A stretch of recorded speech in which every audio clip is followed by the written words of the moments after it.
President Barack Obama has signed a new bill that could see more economic sanctions against Russia applied. That's according to Jen Psaki, the State Department spokesperson.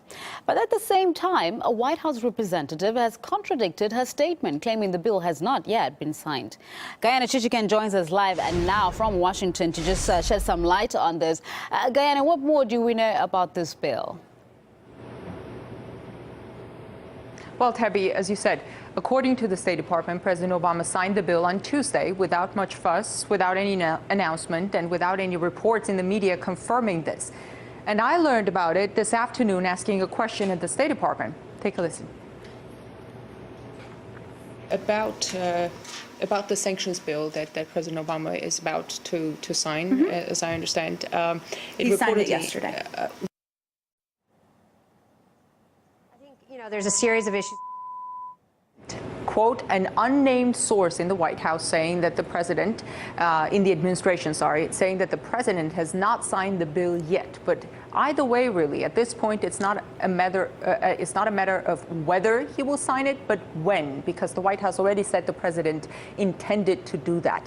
The bill gives President Obama the authority to impose further sanctions against Russia, but he may choose not to do that. With the previous rounds of sanctions, it was the administration itself imposing them, and that was different, as we understand. But a bill simply authorizes the president to take certain measures. For example, this bill also authorizes the president to send $350 million worth of arms and military equipment to Ukraine.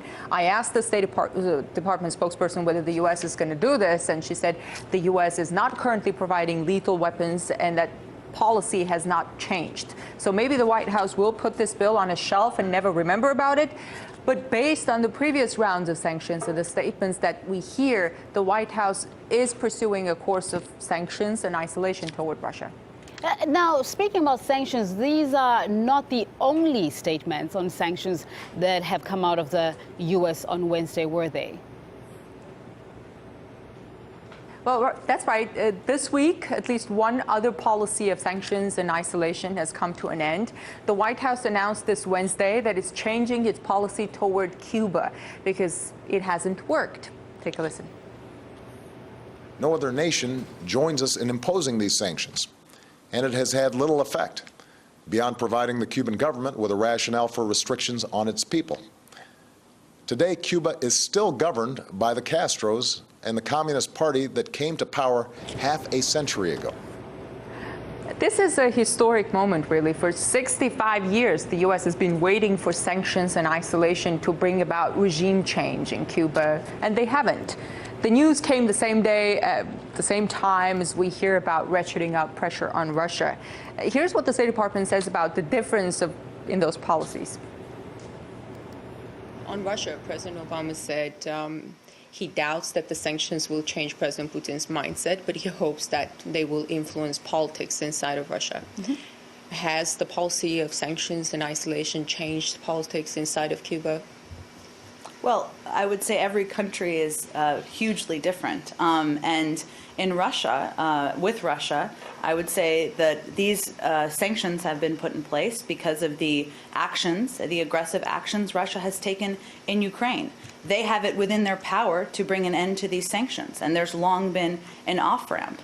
Cuba is an entirely different country with an entirely different set of circumstances, and we look at each country and decisions we make with policy differently.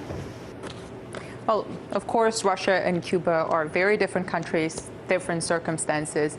And in the case of Russia, Washington really hopes that sanctions and isolation will work. Gayane Chichakyan in Washington giving us the latest on that State Department outlooks. And she'll, of course, be following if indeed those sanctions are imposed or not. Thank you very much.